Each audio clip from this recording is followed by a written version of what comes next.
The Blue Chip Sports Network presents Get in the Game with Eric, Brian, Reggie, and Jordan on iTunes, the Blue Chip Broadcasting YouTube channel, and BlueChipBroadcasting.com. Hey, everybody, welcome back to another edition of Get in the Game. It's episode number 81, and tonight we got a great show for you. We're talking about greatness, about the GOAT. Coming off of the Last Dance documentary series. We're going to discuss that just a little bit. And tonight, to talk about it with us, as always, the whole crew. Brian Nelson, my partner, sitting over there in your top right, I believe. Well, you got to go backwards. The Get in the Game Classic has not been kind to the Nutcrackers, kind of like the price of almonds. It's just free-falling. And so we're going to try to change things up a little bit. So it's Brian's rally cap. That's right. Me, my cap's just red because of the Bulls. That's all, And I'm wearing a Nike coat too. So that's all I'm saying. Maybe you can figure out where my bias is. Along with us also is the professor, Mr. Reggie Wright. Hello. Can't wait to talk about this. This will be interesting. I'm excited to hear your thoughts on this. What's up? I hope you talk about it better than you do your intro. I'm sorry. Okay. In the interest of full disclosure, I forgot I was the professor. I thought you were talking about Jordan for a second. I was like, Jordan, he's talking about you. And then I don't know where my head went, man. The man with the globe, the books behind him, and the T-shirt. I'm not the professor. It's got to be him. Yeah, I just went. I went Dennis Rodman in the middle of the NBA Finals. I just took off and went to go wrestle in my mind for a second. But I'm back now. Of course, the kid, Jordan Santa Maria. What's going on, Eric? Can't wait. Great topic. Topic tonight. Let's start out there. And let's start with, what did we learn? Or did we learn anything? And if so, what was your biggest takeaway from watching the documentary series on Michael Jordan? I want to hear from Jordan because the rest of us were alive. Reg, what were you, 10? When that ended? I was young. I was, I'm trying to think. 1998, I would have been 12. Okay, so you remember somebody. I want to hear about from Jordan because he was like 2. Yeah, I was alive. I was alive for the second three-peat, but yeah, I was a little baby. But no, I've watched a lot of I'm a big basketball historian guy, so NBA classics, a bunch of interviews, so I know a lot, about MJ and the Bulls and things like that. But I think the biggest takeaway, since I'm a coach now, is really how legendary Phil Jackson is. I mean, that guy to keep all those personalities together, with Rodman and with what was going on with Pippen and the front office, and then having literally the greatest basketball player of all time on your team, and keeping him in the right mind frame and letting him go, when he needed to go, and I think Phil Jackson, is just one of the greatest. I don't even know what to call it. It's Zen master. Exactly. Like, he literally is the Zen master of personalities and team morale and being able to push the right buttons. So I think that actually was the biggest takeaway for me. So is that what contributed to Jordan being pretty good? I think 100%. And I think we'll get into it a little bit, talking about Phil Jackson. But, when he came in, they talked about in the documentary with, the triangle offense, and he's bringing in something different. And if Michael would like that, because he was such a dominant scorer, and it obviously led to so many championships. So it's interesting stuff. And yet, the first year that he would retire to go play baseball, what did they all say? That the offense worked better. For sure. And they didn't really miss a beat. I mean, obviously you're missing the best player ever, but I mean, you still got to the Eastern Conference Finals. I mean, they proved that they can get it done. You did miss a beat. You actually missed 2. That's 2 series you win that you normally won, but Right. I mean, but that's saying something. I mean, if you can get, without Michael Jordan, still get to the Eastern Conference Finals, that's pretty impressive. After doing it 3 years in a row before that too, I think that's one of the things that stood out to me is the amount of just energy that a deep playoff run takes out of even the greats. Like Jordan, after doing it 3 years in a row, he had to step away because he was just out of gas. Like, I mean, honestly, like he didn't have anything left in the tank. He talked about that. And then 98 was the same story, just about the fatigue factor that sets in. And I remember recently, you know, we've gone through, you know, there's been several mini dynasties that have kind of cropped up since the Bulls in the 90s. And recently here locally in the Bay Area, Golden State had a little run. And one of the things that they always talked about is how physically and mentally draining a deep playoff run is, and how it's hard to get everybody back on track to run it back again, you know, and try to repeat or three-peat or whatever. So I just thought that was really, really interesting, and I'm interested to hear your guys' thoughts as we start getting into some details, you know. Well, let's look at, Reg, what you talked about, the three-peats. There's 2 three-peats, yet there was basically a common denominator of just 3 individuals plus the GM and the owner that were consistent through that entire time. Jordan, Pippen, and Phil Jackson. Everybody else is different. If you look at the starting lineup from the 91, 92, 93, you had B.J. Armstrong, Horace Grant, and Bill Cartwright supporting that. And then off the bench, you had some guys like John Paxson and so forth. And then you shift to the 96 to 98, and then it's Ron Harper and Tony Kukoc and Dennis Rodman and Luke Longley. Completely different cast of characters. And you had Steve Kerr, and you had Bill Wennington, and you had Judd Bush. You had role players, Ronnie Brown. But so the role players and the other guys kind of moved. The point guard, the power forward, and the center changed. But the 2 guys, the 2 cogs, and the coach were the common denominators in both of those championships. I think that's interesting. When you look at it, and Scottie Pippen, the greatest number 2 man, I think, in NBA history. Yeah. Yeah. Was Scottie truly a number 2? Yeah, I think he was, because he deferred. He did the stuff. He did a lot of the others. He could score if he needed to, but he focused on defense first and moving the basketball. You saw that in 94 when Jordan left. Pippen scored more, but really the ball moved. They were a more efficient offensive team. They just didn't have the guy at the end of the ball game to take the big shot, because that really wasn't Pippen's game. His game was to move the ball around throughout the ball game, but not a guy to take a late shot. You're absolutely right. That's why I think Jackson deferred to Kukoc that one year. Sure. Kukoc got Pippen pissed off. And Pip was out of line. Sure he was. But he was not a finisher, right? Not at the end of a ball game. That's one of the things that I've learned looking through this, and I watched a couple of other things regarding comparisons and greatest of all times and all of that. And when you can, what does it mean to deliver in the clutch? You know, do most people just get better at that time, or is it the ability to be yourself during that time? So, and the reason I bring this up is LeBron James has had something like 94 opportunities to take a last or game-winning shot with less than, say, 30 seconds to go or whatever. And he is hitting sub 30% on those shots.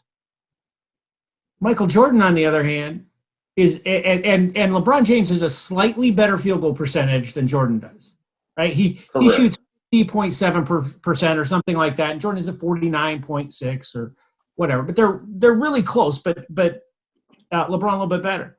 But in game-winning situations where LeBron shoots sub 30, Jordan shot 50%. He was himself. Didn't change. He was able to rise and do exactly what he did at any other time in the game. And I think that's where the stage isn't too big, the lights aren't too bright. You be you. See, I would disagree with that, Eric, just in the fact that, like, I think Michael Jordan became somebody else and somebody greater when the chips were down. I think he was a much better than he was a much far above average player at any point during the game. But when there was something on the line, And it's interesting watching all 10 parts of that documentary. Everybody knew it. The opponents knew it. The Ahmad Rashad, who would travel around with them, knew. Like these things would happen. Just little things like. They lose game 2 of a series and now it's 1-1 and somebody says something about him and everyone says, oh, well, he shouldn't have done that, because like he had the ability to flip this switch where he became superhuman when the chips were down or when the game was on the line. So I think that's the difference. It's not just that he was able to keep his cool or whatever. He was able to zero in and have a laser-like focus on how to get it done when it counted. I love the stories about how he was. Anytime somebody gave him a perceived smackdown, like the one with Reggie Miller, I love the story that Reggie Miller tells about how in a game that really didn't mean a lot, the rookie kid comes out there and he's outscoring Jordan 10-4 in the first half. And one of his teammates says, man, you 10-4, that's Michael Jordan. You better get in his ear. And he gets in his ear just before halftime. And at the end of the game, it was 10-4, Reggie Miller at the first half. In the second half, Jordan, he finished with 44 points and Reggie Miller had 12. And walking off the court, after Reggie Miller makes some comment, well, I expected you to walk on water and whatnot. You're not doing that. You're nothing. And walking off, Jordan looks at him and goes, man, don't talk crap to Black Jesus. And just he went off on him. Yeah. What about Gary Payton when he just laughed at Gary Payton's interview? I think that was such like a sly little like thing that he did. I don't know if everyone picked up at it, but I mean, yeah. Gary Payton is one of the greatest defenders. Doesn't matter, at any period. And when he heard his interview, and it was a recent interview, he looked at it and laughed at him. Like, I didn't have a problem with the glove. Like, the glove didn't give me problems. Like, it's just amazing. Like, his aura to do that, and for people to know, like, by the time he played Reggie at 98, and Reggie knew that, oh, God, I shouldn't even have said anything. Like, the aura of that and being afraid to play a guy almost. Like, Reggie says that he wasn't, but the comments that people make, like almost afraid to play somebody, and just knowing that, Larry Bird's face in that moment after Reggie hit that, famous, push off 3-pointer or non-push off 3-pointer, knowing that there was time on the clock that Michael Jordan could still end you is just amazing. Like, I don't even think, like, obviously with Kobe and LeBron, you feel, tense when you're the opposing team and you're the fan and you're like, oh God, like, I hope they don't hit the shot or whatever. But literally with Michael, you assume the shot was going in. And I think that was just an all-time trait that he had. Well, I think you look at it too, talking about Peyton going on him, and Peyton was successful early, but Michael could adjust and he would make change. He was not only was he such a tremendous physical talent, we all could see that. Not only was he an incredible competitor, but the work that he did in studying film on how guys defended him. And I remember he made a comment about Brian Russell, who guarded him for the Jazz in the last 2. And he said, Russell plays defensively on his toes, which means that he's going to be off balance coming forward. And so Jordan would take advantage of that in different moves. You saw that on the game-winning shot he hit in the last shot he took as a Chicago Bull, where he got him moving too quickly and he couldn't stop. And then Jordan was able to use his body control to pull back and hit that 18-footer to win the championship. And to me, that's a part of his game I don't think people give him enough credit for. The work that he put in, not just in the gym, but in the film room, really studying and understanding the guys he was playing against. So you take all of those facets, and it just made him who he was. Well, one of the most interesting segments to me, because, like we talked about, I was like, oh, man, I was 12. I would have been 11 during the 98 playoffs. And so I was probably what is that, like 5th, 6th grade. 6? Yeah. I was about 6 years old when he left to go play baseball, right? So I remember things happening, but hearing the what was going on behind the scenes was really interesting to me. Like the whole deal where I had forgotten that it was the year that he was coming back, that he was filming Space Jam, and like he's out in LA and they build him his own gym and practice facility so that he can a real get deal himself up to facility. speed. Yeah, like a legitimate, like they built him a real, like a legitimate gym. And then he invites everybody out to play so he can take notes. And they come. Exactly. I know. They come. They don't say, nah. Yeah. No. I know. It was that was fascinating. That was really cool. That was really cool. And yet here's the thought about that. Why would they come? Because by coming, you're giving him a chance to play and get better. But at the same time, knowing how his mind worked, if you didn't show up, he would see that as a slight, and he really would kick your butt the next time you saw him. He'd make you pay. Well, and I think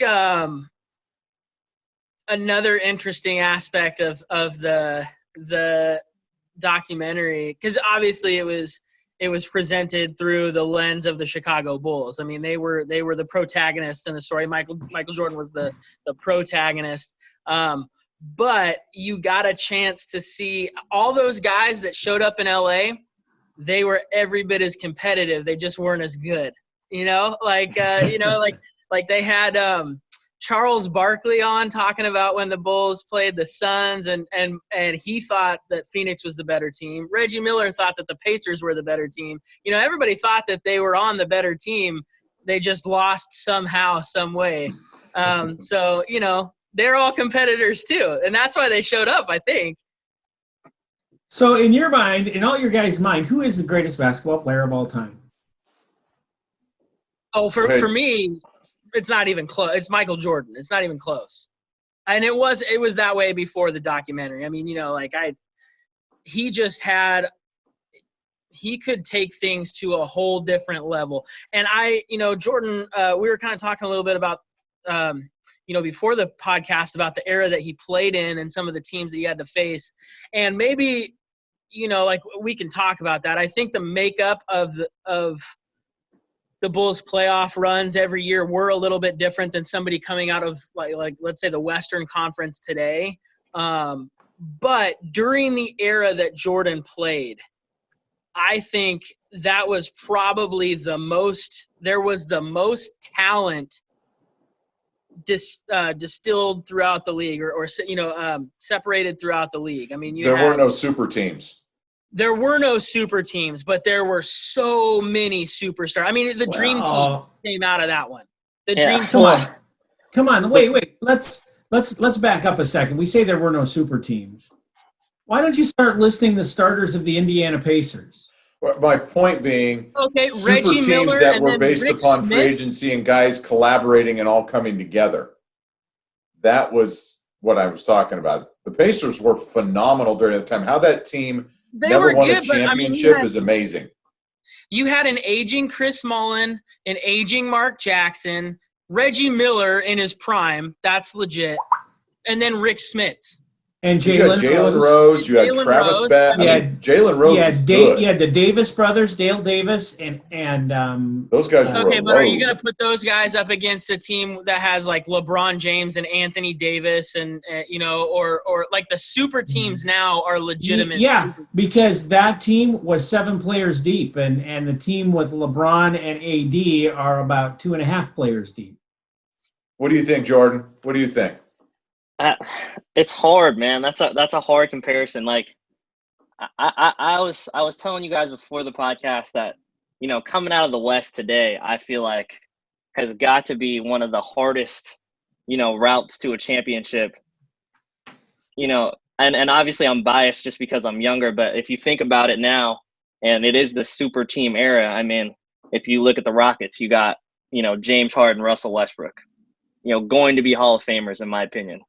2 high level players. Then you got the Lakers, you got LeBron and Anthony Davis, and you got the Warriors And when they're at full health, like you could see what they're doing. And now the Clippers with Kawhi and Paul George, like it's just ridiculous. And when I was watching the documentary, I think Michael Jordan is the greatest player of all time. But I think the one hit that I would possibly have on him is were the teams that he was playing leading up to those finals, you know, were the Bulls that much better, you know, than those teams? Because I mean, when you look at a game where Utah scores 50 points or something like that, whatever it was, and they got blown out by 45, I'm like, I don't think we'd ever see that. You know what I mean? Okay. Interesting you brought that up, because I mean, there's two things that I want to say to that. First of all, I don't know if in the in-between, I don't know if you fast forwarded through the commercials or whatever, but in Last Dance, there was a trivia question.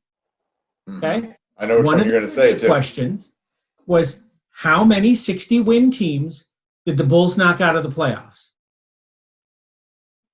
Did you guys see that? I did. I followed the teams. trivia. I forget what the answer was. It was like Brian? 9. 7. Yep.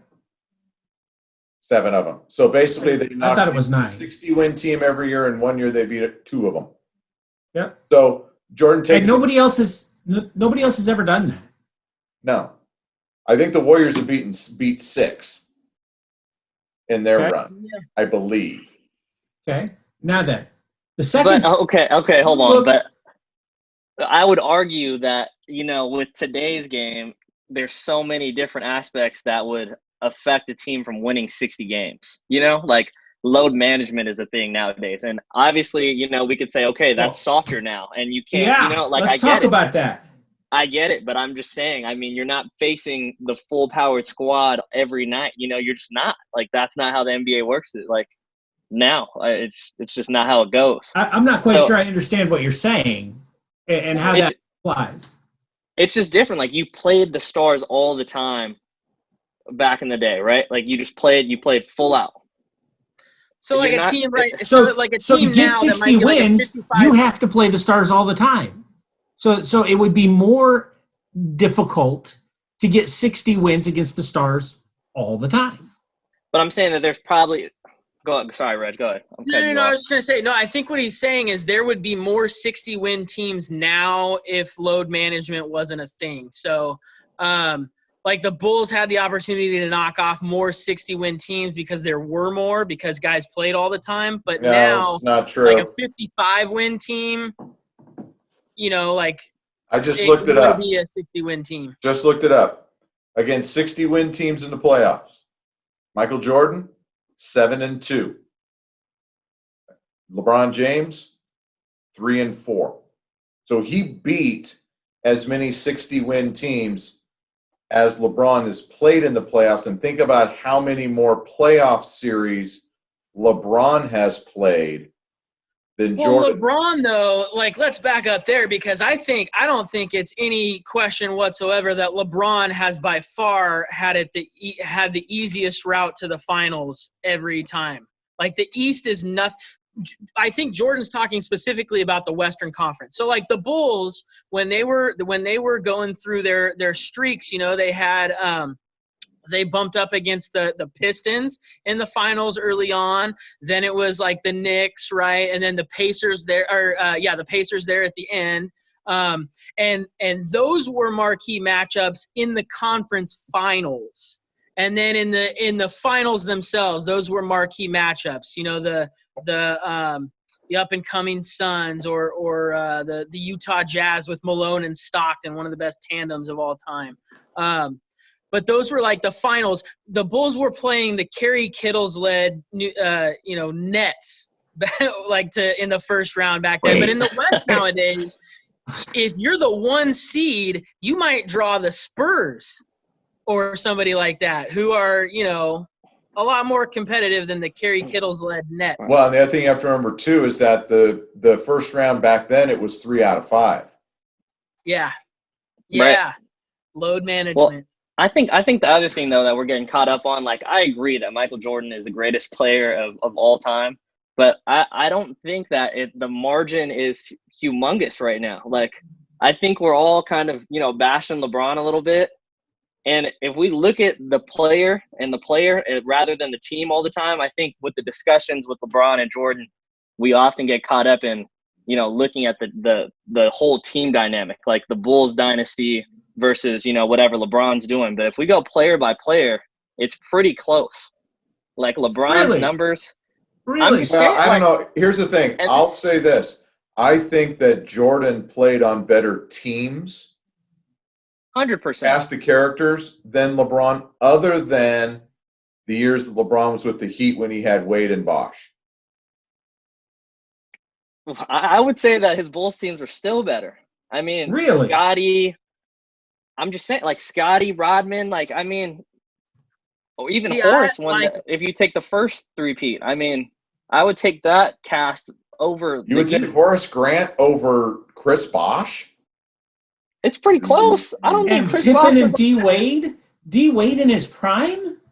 D Wade is one of my favorite players of all time. I love D Wade. D Wade.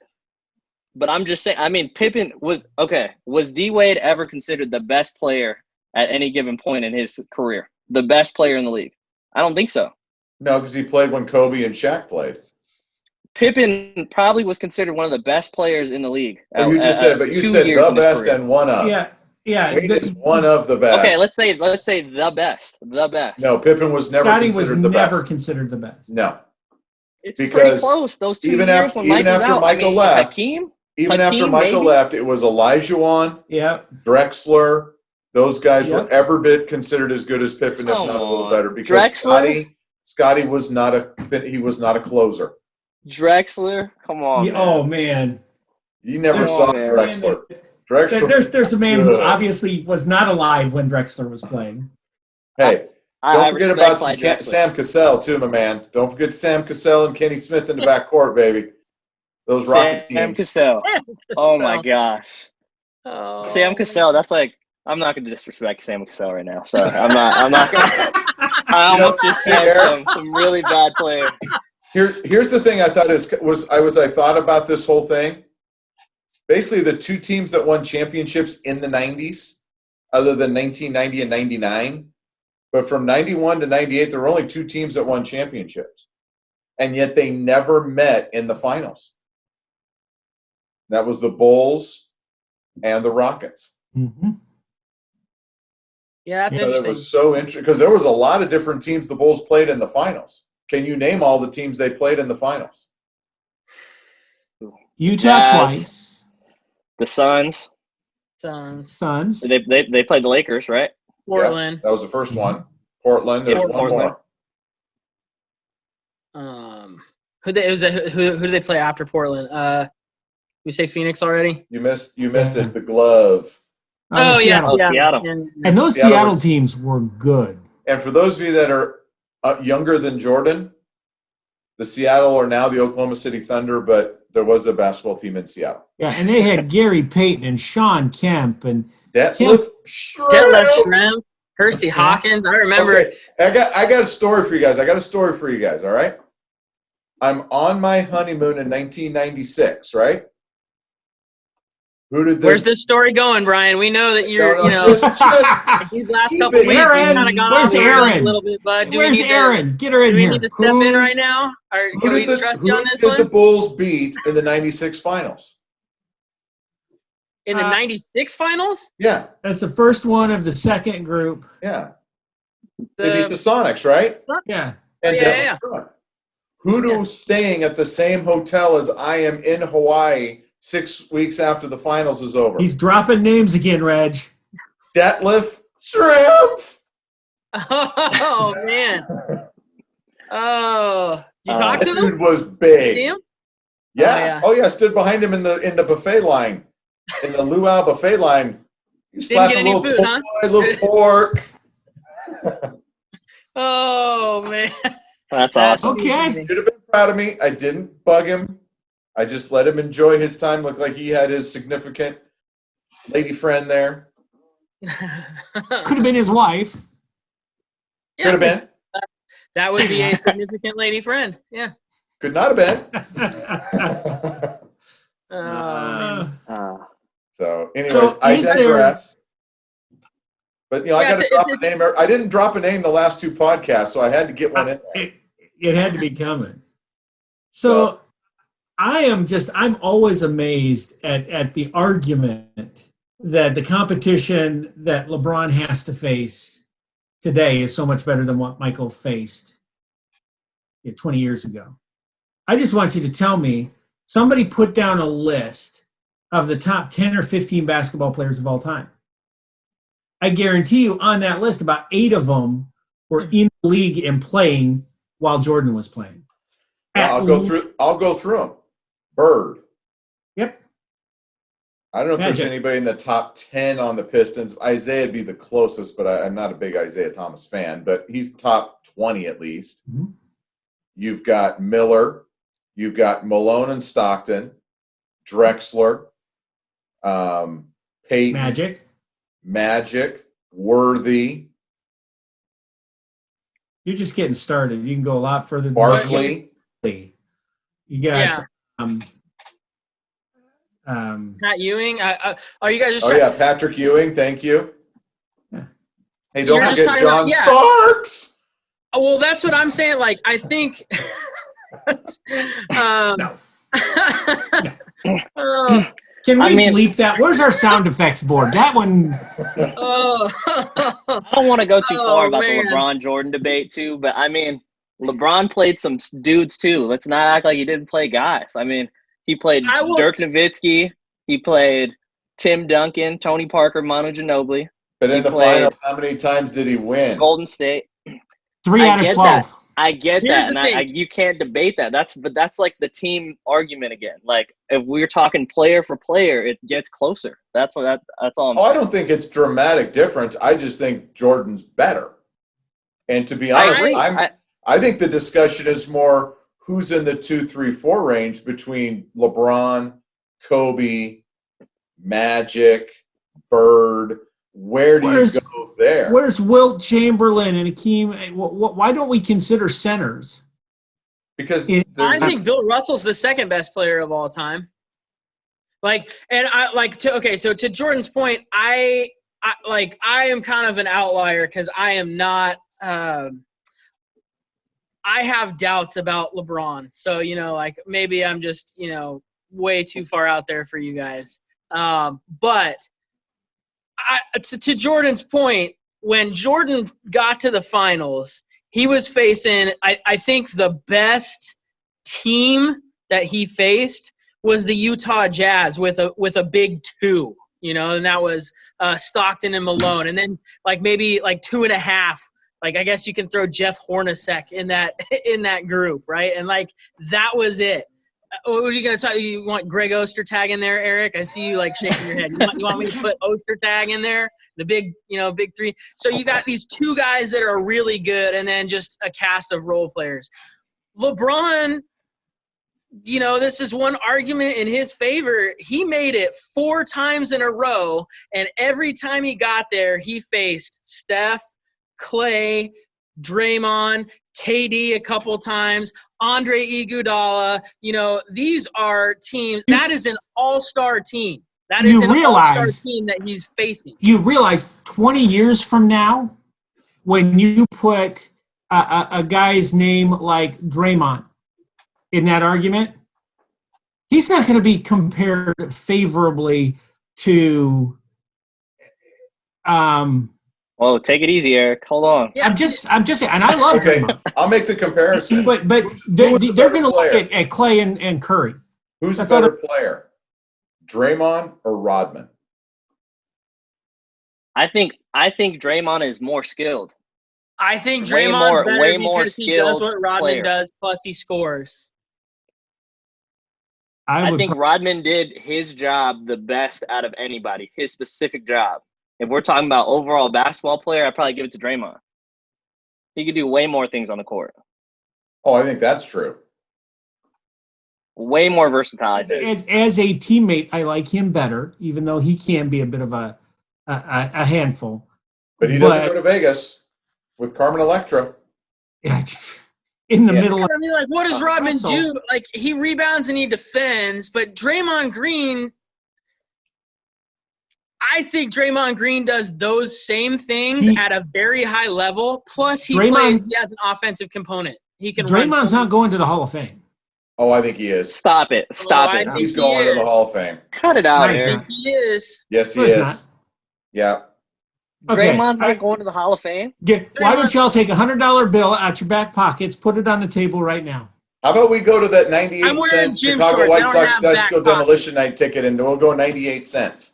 Right, Jordan? Oh man. I would put. Man, I don't know. Like I didn't watch him No. enough to play, but I would. No. Okay.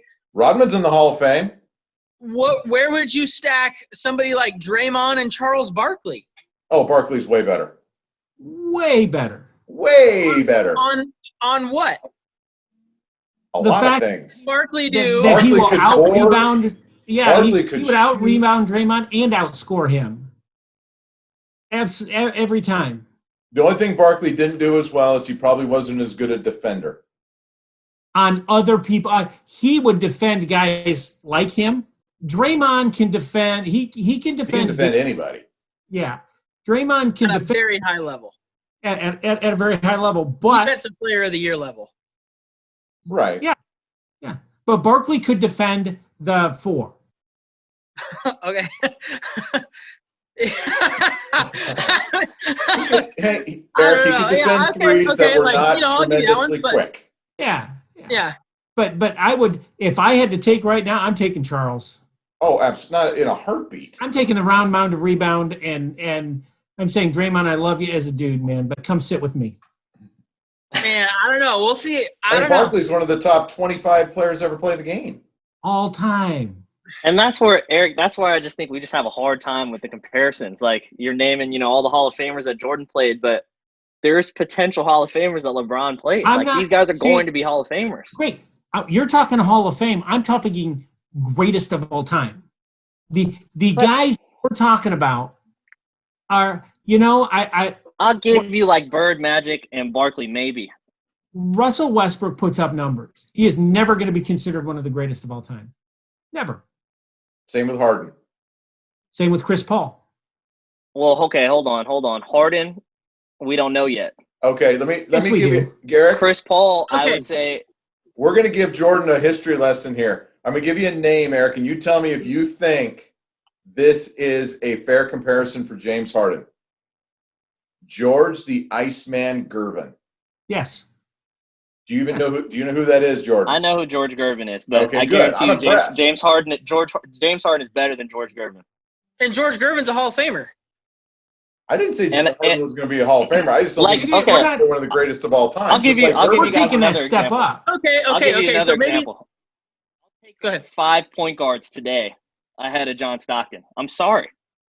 Like, I get John Stockton, all-time assist guy. Like, no one's touching that number, blah, blah, blah. Like, I'm taking Damian Lillard over John Stockton. Tight I'm shorts. taking a bunch of guys over John Stockton.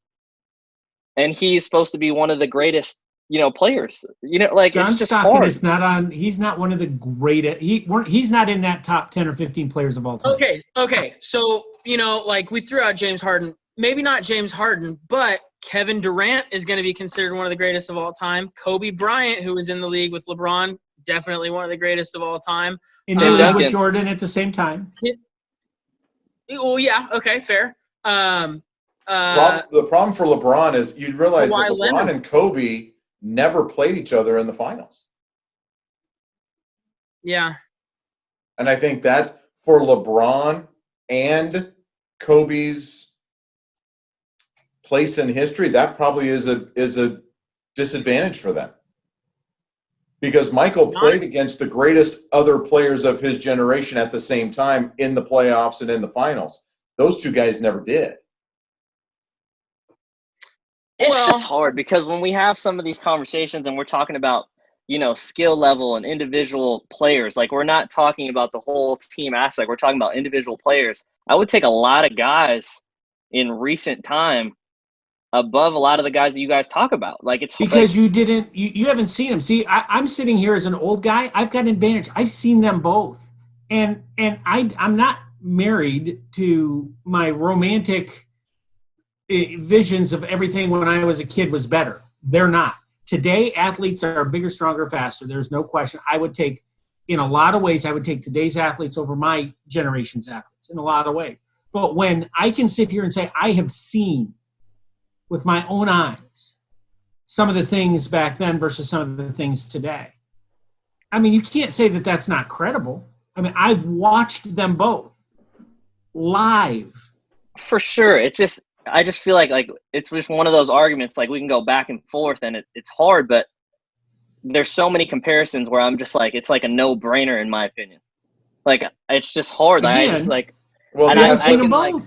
the athleticism's different, and I think too the game is so different. Go back, Jordan. You touched on it briefly, and I want to go circle back to what you mentioned about the scores. When you watch The Last Dance and look at the final scores in those finals games, how many times did both teams get over 100 points? Not many. Not many. Here's one of the interesting aspects. I heard Tom Tolbert talking about that because, he played college ball with Steve Kerr, who was very well involved in this documentary. The average number of three-point attempts per team in the 90s was around 12 to 15 attempts in a game. There are players that shoot that many times and a half from behind the arc in today's game. So the game is very different. The game is played from the outside in nowadays. In Jordan, in the 90s, it was played below the free throw line. Yeah. And really, and I just feel like out for a three. So the game's so different. And I guess the argument could be that, back then defense was, it was more physical and it was harder to score and things like that. But then I would say, there was not as good scores as they are today. That's possible too. That's a fear. And let me make this clear too, Jordan, for I think the quality of basketball top to bottom is better today. I think the game is better today because it is not thuggish. It is a beautiful game. It's more about running and passing and shooting, and it's not about who can tackle whom in the free throw inside the key, and it's not about who's just bigger and stronger. It is about who's more athletic. The game has gone to where you will see teams run 5 guys 6'6" now, right? That all have a very similar skill set. It's really the way I feel the game was designed to be played. That being said, when is it you think that's what James Naismith had in mind when he hung his basket? He said, I envision LeBron James, Kobe Bryant, Michael Jordan, Kevin Durant, who's a little bit too tall, but we'll let him in, and Magic Johnson. Magic Johnson on the same team running up and down. Let him have at those peach baskets. Yeah. And that was a religious experience, right? So, that being said, to do what the guys, the premier, the top of the Barclays, the Barclays, the Jordans, the Reggie Millers, the guys back then that scored, they were going to score today and then some. Right? Oh, they would have scored more today. If Jordan played now. Michael Jordan playing today. He'd score 40 when Jordan was 40 and playing for the Wizards, a shell of himself in a game that has evolved, he was still knocking down 30. You know what I think it would be, I might venture to say that if they were to play in the same era together, both in their prime, Jordan and LeBron, if they play in today's era, Jordan is the better player, hands down, and it's not even close. But if they played at the same time in Jordan's era, back in the 90s, I'm not so sure LeBron's not the better player. Well, he would have been able to handle the physicality of a team like the Pistons.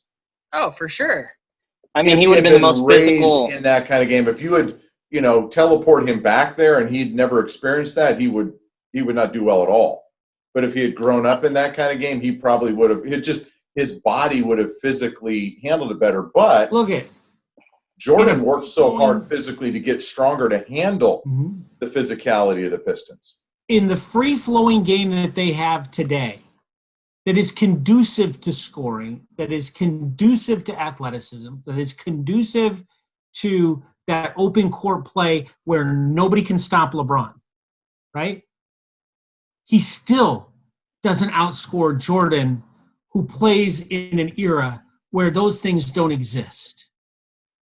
Where you're scoring 85 points in a championship game and MJ has 41. Right? Yeah, but again, like, game is made for it LeBron. is a little bit apples and oranges, though, because like back then you had your gunner, you had your defensive guy, your enforcer or whatever. You had a guy that you could got your reach out Steve everybody. Curry and your Draymond Green.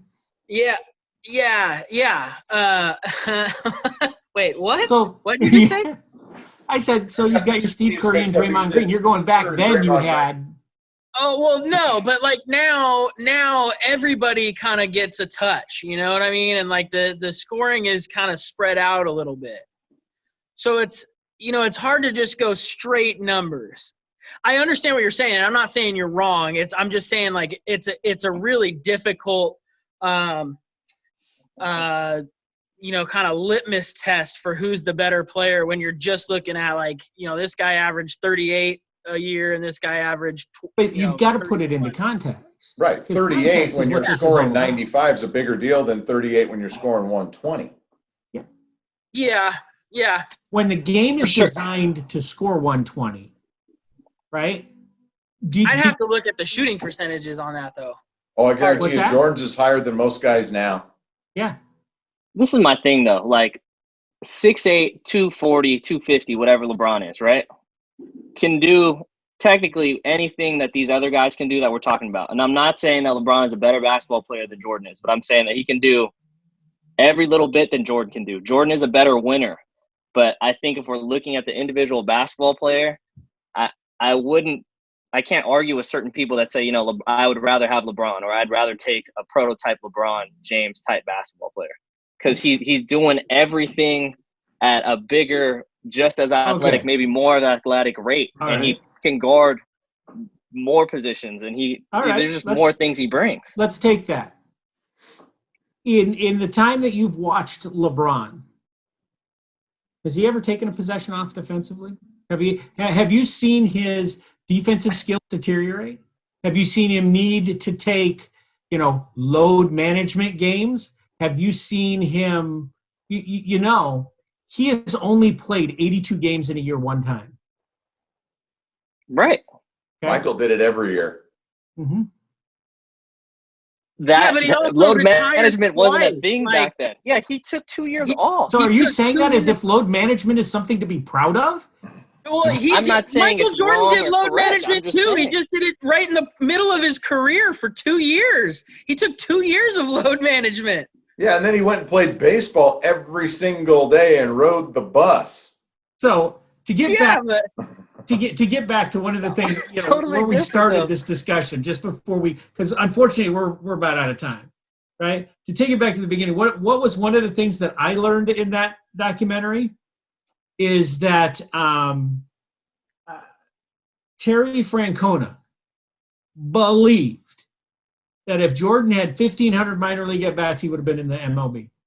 And that he would have done that within about a 3-year span if he would have stuck with it and he would have gotten to the major leagues. At over 30 years old. Yep. He wasn't 23. This was 30 years old. A lot of people bang on him for doing what he did. He was actually pretty good. I love I didn't realize he started his career with a 13-game hit streak. Yeah. Right? And then what is the biggest Crazy. What is the biggest compliment a pitcher can give to a hitter? You ain't seeing no fastballs. And that's what they started to do to Jordan. And he stood no chance against it. You like the Is sound that like effect, an didn't you, insider Reg? baseball thing? Is that like intimidation? That's what they do. They see in the street, and you ain't seeing no fastballs. They just It's their gang symbol. it's like oh man. I think my final thought is that the thing that always struck me about Jordan was that he was so ultra competitive, maybe, to be honest, to a fault. outside of the basketball arena, because no matter what you played him in, he had to win. He would do whatever he could to win. Yet, as you look at these stories and understand, I read an article today. And if you have a chance, go to the ESPN website and read an article by Wright Thompson. It talks about the town in which Jordan grew up in and the world in which he grew up in, and how it had changed over time. And, a lot of guys say, and I don't want to get too stereotypical, but a lot of guys today that come into the league, many of them are coming from more of an urban upbringing, where basketball is kind of an urban game. I mean, Jordan, you're youngest, you're recruiting. Am I being too stereotypical, or is that pretty common? I think that's true still to today. I would agree with that. I mean, there's just certain areas that, that you just know that, you get players from those spots. I would agree with that for sure. Whereas Jordan grew up in a very rural, small agricultural town in North Carolina. And the experience of growing up in that type of town was so different than what a lot of these other guys grow up. I'm not saying better or worse. It just was different. And he was forced. That's why the article, and I don't want to dive too much into it, but you got a little understanding of where the competitive fire came from, because you always had to work twice as hard to get what you needed, because you basically had some things stacked against you. And that kind of was ingrained in him by his dad from the time he was a little boy. And so he always kind of lived life in a way with a little chip on his shoulder, and he would find ways to challenge himself to get the maximum out of the God-given ability he was blessed with. And I think there's something that we can all take from that, because we've all been given gifts, some different than others, but everybody has a gift. And are you willing to do the extra that it takes to be the best at whatever that gift might be that you've been given? And I thought that for him, he took that and absolutely, maybe as much as anybody we've ever seen, maximized that ability to a level that we may never see, at least in our lifetimes again. I thought that was pretty amazing from that standpoint. Remember, this is a guy that was not highly recruited.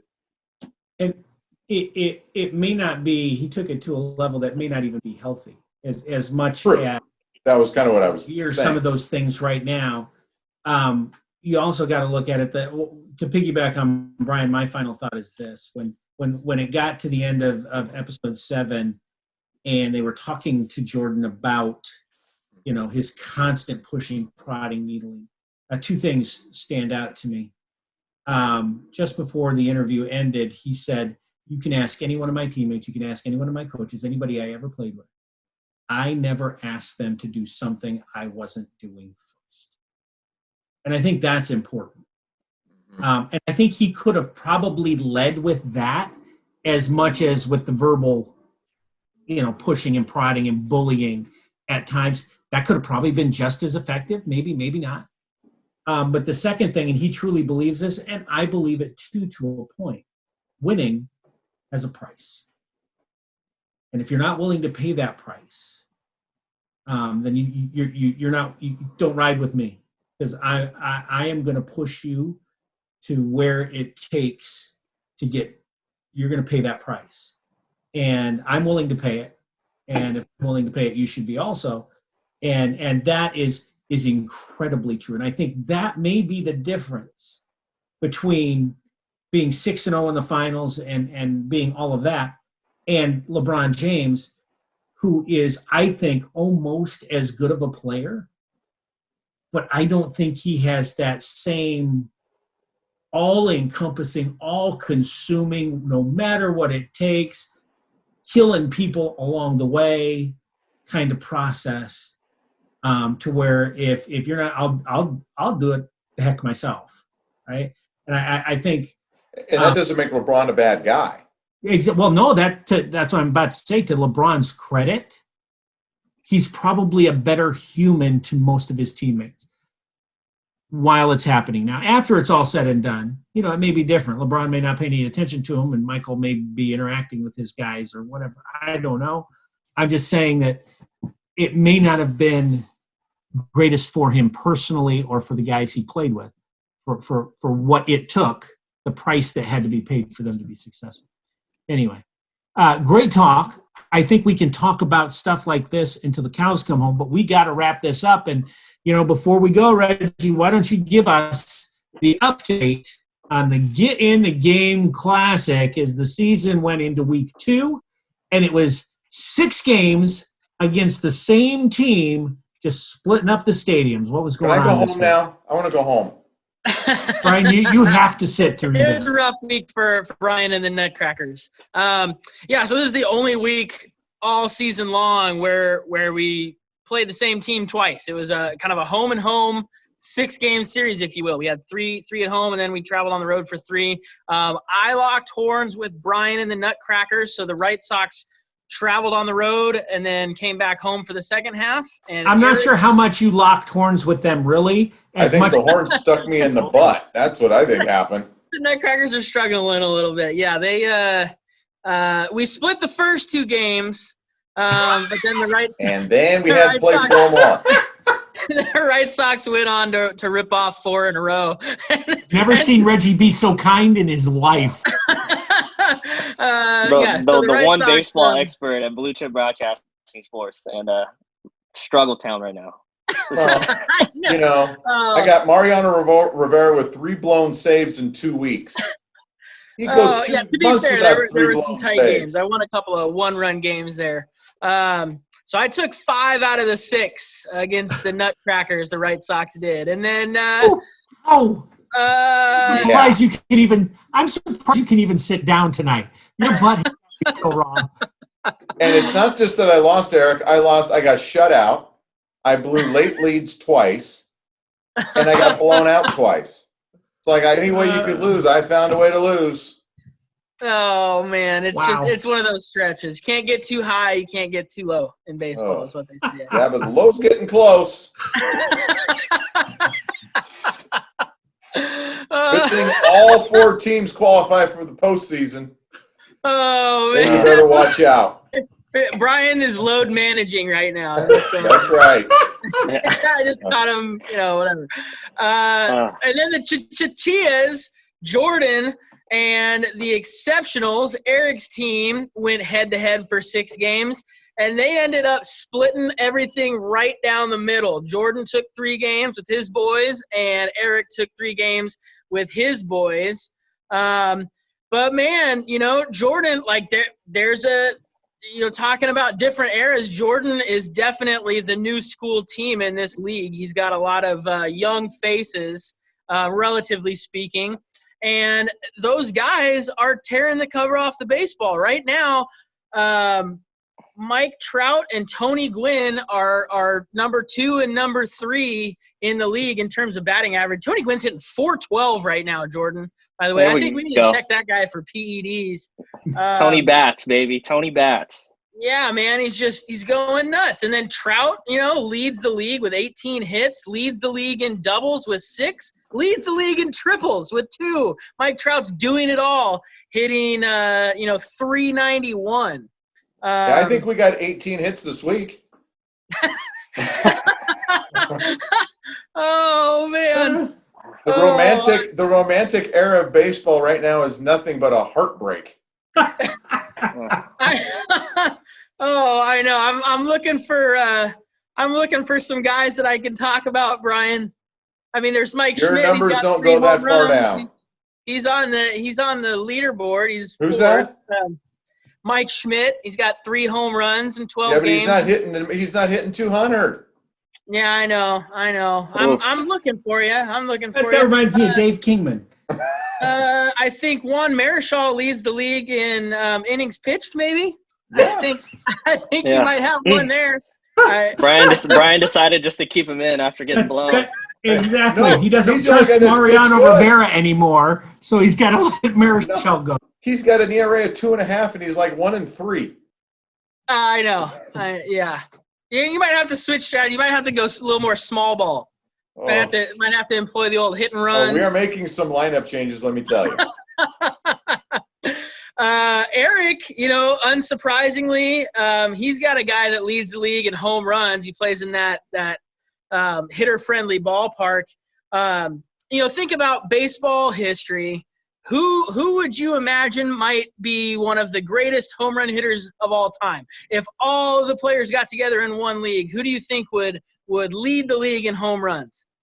God, Barry Bonds, not. I know that answer. Yep. So do I. Makes me Babe puke. Ruth, maybe. If you're thinking Mike Piazza, then right now you'd be correct. He is leading the Get in the Game League with 6 home runs in 12 games. I mean, That's the man unbelievable. plays in a launching pad. So, he's tearing the Unreal. cover off the baseball for the You know how many home runs exceptional. Willie Mays has? I think he has 0. Well, yeah, I don't know what to tell you, right? I was going to try to think of something encouraging. It's early. It's only been 12 games. He'll turn it around.